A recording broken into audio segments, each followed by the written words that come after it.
Bajay! Bajay! Tapos ano, ibis na champion napunta tayo ng ano eh. Napunta tayo hindi pala, napunta tayo Guangzhou.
Boses bata talaga.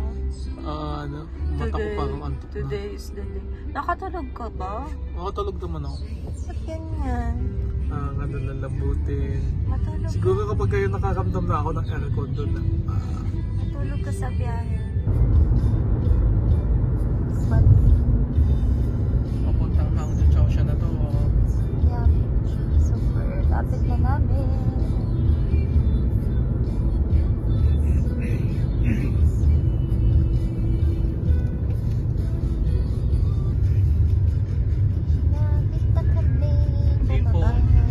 T4 tayo.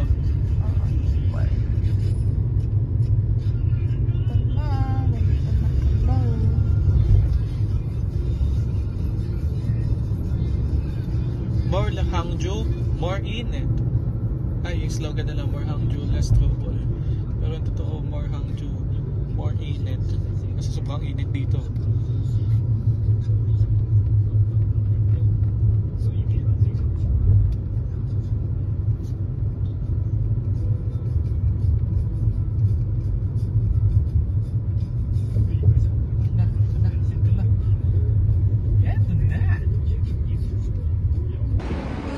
Kami sa airport ng Hangzhou.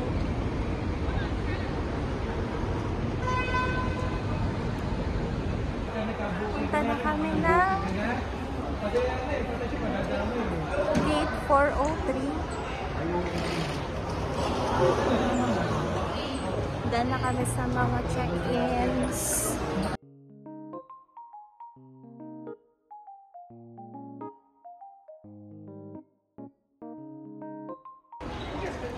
Ayan, malapit na kami. Sakay na kami ng airplane at 3 p.m.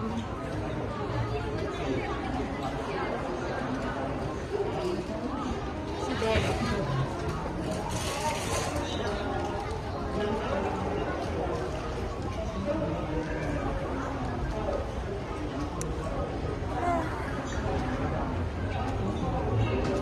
Layo din na nilakad namin from checking to gate 403. Hinga na.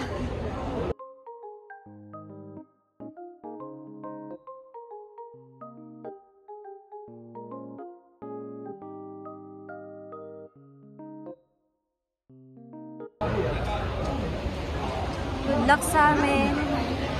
Enjoy na lang namin tong trip na to. And abangan yung mga videos ko. 调整座椅靠背，放下座椅扶手，收起小桌板及脚踏板，打开遮光板。确认起飞了，请您再次确认您的安全带已做好系紧，手机处于关闭状态或调至飞行模式。谢谢。All passengers, attention please. Our plane will be taking off shortly. Please make sure that your seatbelt is securely fastened and your mobile phone remains switched off or set to airplane mode. Thank you.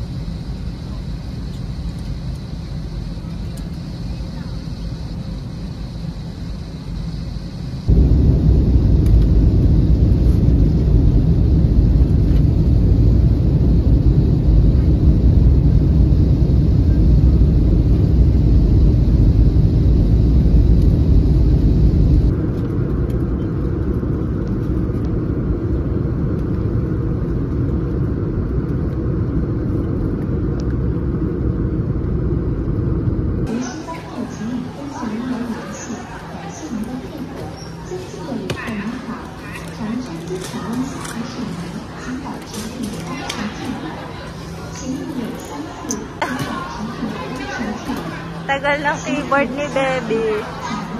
May mga ganito pa, oh. Sasakay na ako dito. Yan. Da. Ayun, di.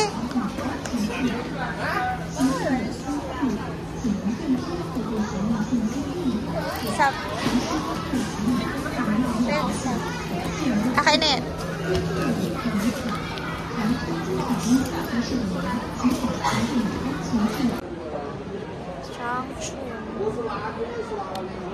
Going to the train station. Magkadikit lang yung train station at airport dito.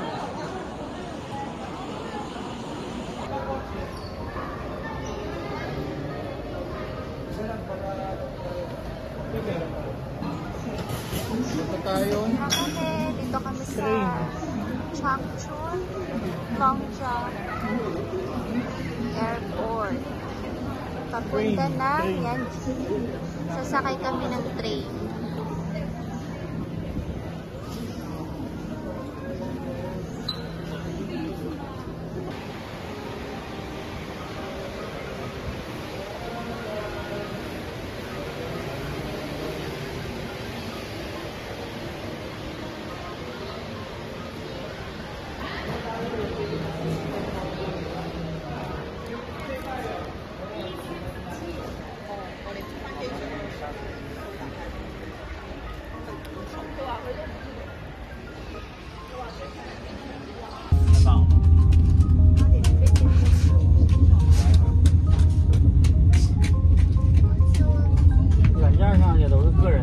Di. Nandiyan yung jacket na dalawa.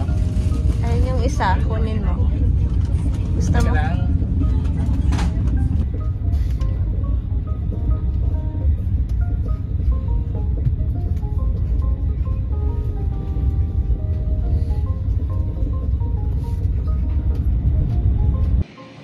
So, Yanji na kami. Di. Hello. Yanji na kami. Good luck sa amin. God bless sa amin dito. Dito.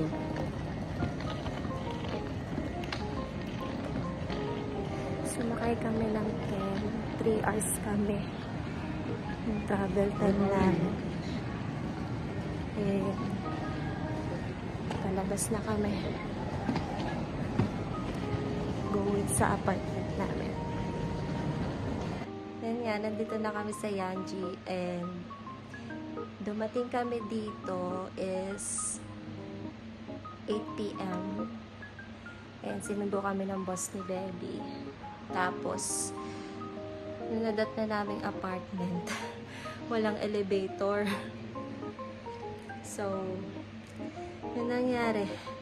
Nung na-deliver na yung mga gamit namin, papakita ko sa video. Grabe, 6th floor kami. Walang elevator. So, hagdan lang. Akyat baba kami. Hanggang ngayon, umaga na dito. So, August 6 today. Akala namin malamig dito sa Yanji ngayon kasi hindi daw dito ganun umiinit. Pero, mainit din pala dito. Pero hindi katulad sa Hangyo na sobrang init. Dito naman, tolerable yung init. Pero yun nga, ang problema, walang aircon dito. Hindi katulad sa Hangyo dati na may mga aircon yung bahay. At dito, mostly yung mga bahay ay luma. Luma na. Ni-renovate na lang, inayos na lang. Kaya, ayan. Ito yung room namin. Baby. Papahinga kasi may rehearsal na agad sila mamaya. Baka kadating lang nila. May rehearsal na agad sila mamayang 4 PM. And ako yung mag-aayos na mga gamit. Pakita ko na sa inyo. Ayan. Gulo-gulo pa. Hinakot namin yan lahat. Taas baba kami. So mamaya pababa ulit ako, magbi-video ko. Kukuha ko ng ibang gamit. Tapos, samahan niyo ako baba taas.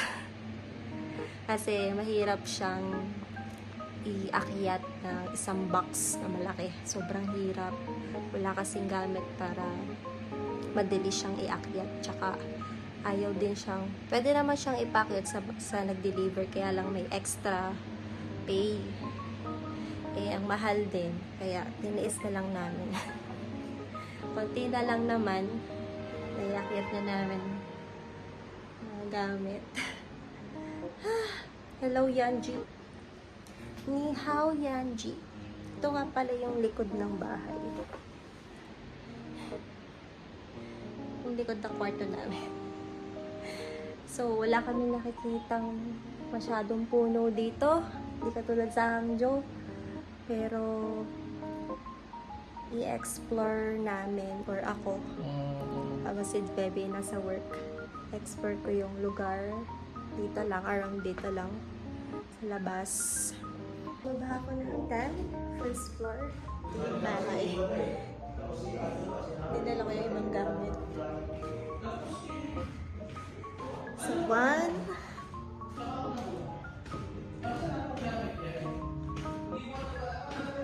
2,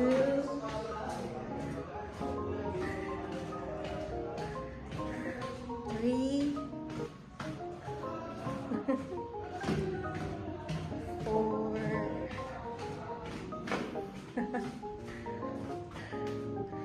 5,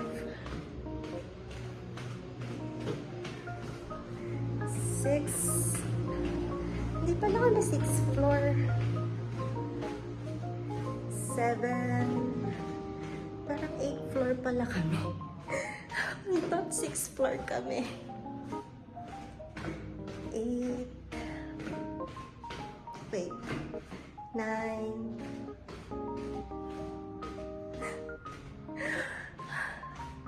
10. 10th floor pala kami. Grabe guys. So everyday, ganito yung setup namin. 10th floor kami guys. Ito pala yung mga gamit. Nahakot na namin yung iba. Ayan. Ito yung box na malaki. Yung ibang box, tinapo ko na sa basurahan. Ayan. So, kukuha ko na yun ng mga net packet.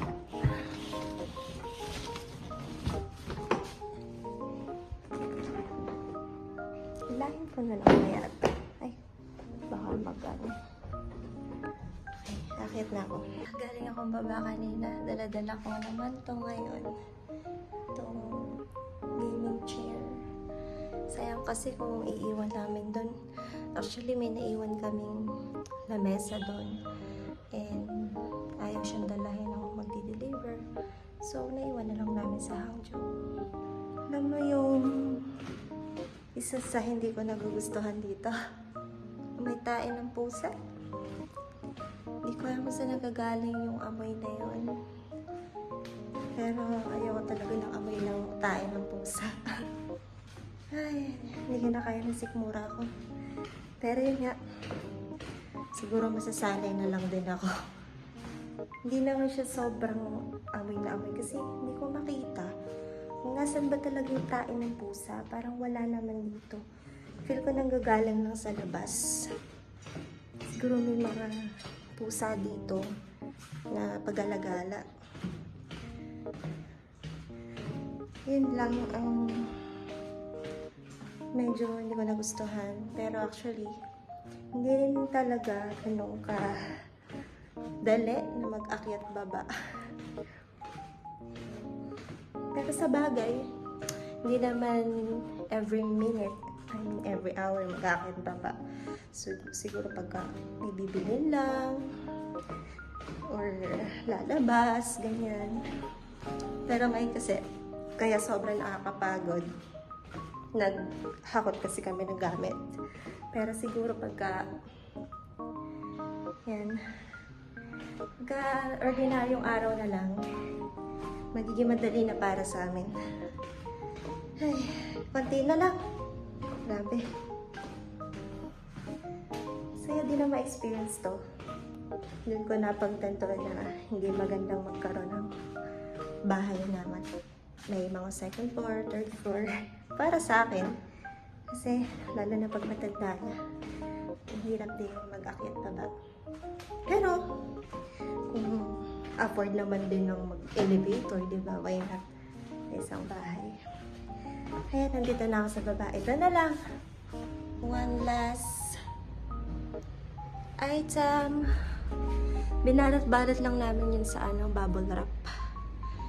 Yung mga gamit namin. Sayang kasi kung iwan namin yung mga toyo, suka, ganyan. Dami pa kasing laman. Ito, paghugas ng plato. Ito naman toyo. Ayun na lang. So, hindi ko na mabibidyohan pa tayo. Kaya pala siya.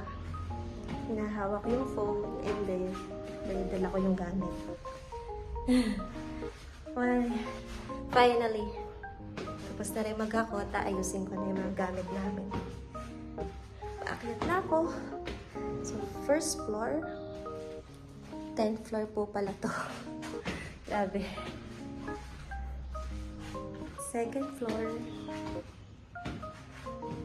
Lang. Medyo hiningal na.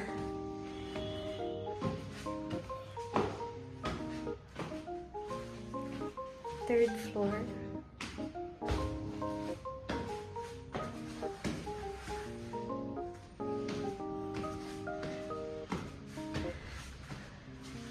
Fourth floor.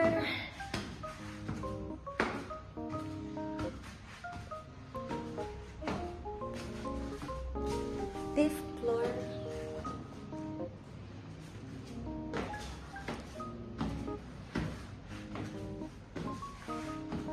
Apat na lang.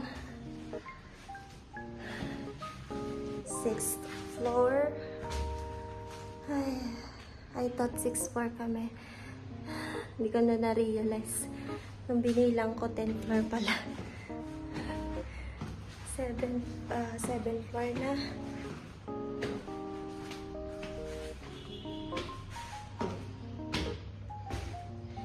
Okay, exercise na to para sa amin. Hindi na namin kailangang mag-takbo-takbo dyan.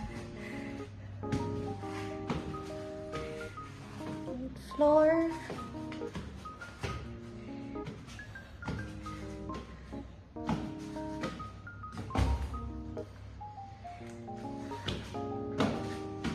Na. 9th floor. And finally, 10th floor. Here we go.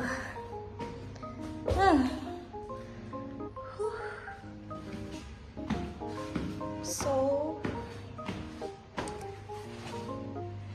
papakita ko sa inyo bahay. Actually, pre-accommodation lang to, kaya pinagtitiisan namin. Kesa naman bumayad pa kami ng apartment, diba? Lalo na at hindi naman ganun kalaki yung kinikita ko. As part-time tutor, as VA din minsan, kasi matumal yung client sa akin. So, ito yung front door. Decoating siya. And then, pasok namin is room namin to sa harapan ng front door. Gulo-gulo pa. Mahinamat na gamit. Ito yung aming living area na naging dining area na din. Ay, isa sa nagustuhan ko dito, itong malaking salamin. Ganda. Diba? Tapos ito yung mga kwarto ng kabanda ni Baby. 1, 2, 3. Yung isang door ay CR. Tapos ito yung pinaka-kusina. Yan. Dapat nandito talaga yung table. And ganito yung laundry area. Ayan. Ano to? Ah. Ayan. What's this? Parang exhaust siya. Anyways. Ito yung likod. Ayan guys. Mag-aayos pa muna ako ng mga gamit at maglilinis. And then, papahinga na ako muna ng konti. And then, hanap ako ng BA job. Paghanap ko ng BA job, try ko din humanap ng client for tutoring. Sara ko muna yung pinto since nag-iisa ako dito sa bahay. Ayan. Nag-iisa ako dito ngayon sa bahay yung oras kasi nasa work na silang lahat. Sabay-sabay yung oras nila ng pagpasok kasi nga, diba, banda. So, yung mga musician dapat laging sama-sama. Sabay-sabay ng day off. Ganyan. And, eto. Minsan hindi naman sila nagsasabay-sabay ng day off. May times na wala yung drummer, pero hindi pwedeng mawala yung dalawa or tatlo. Dapat hanggat maaari, isa lang yung mawawala ng isang araw lang, ganyan. Kasi hindi pwedeng wala. Maraming wala sa pagtugtog nila kasi iisa sila. I mean, kailangan buo yung pagtugtog nila. Yun, nakapag-share din ako ng about sa band life, no? Kahit na hindi naman ako musician. Asawa lang ako na isang musician. But yun nga, magliligpit muna ako ng mga gamit. And then, tingnan natin yung magiging itsura pag nakapaglinis na ako. We are free to decide. We will love and let love. We are free to believe. We will love and let love. I saw her standing in the street alone. Her head was down, face locked onto the phone. And I wished I had a number so I could be color unknown. And then I tell her, look into my eyes and never let it go.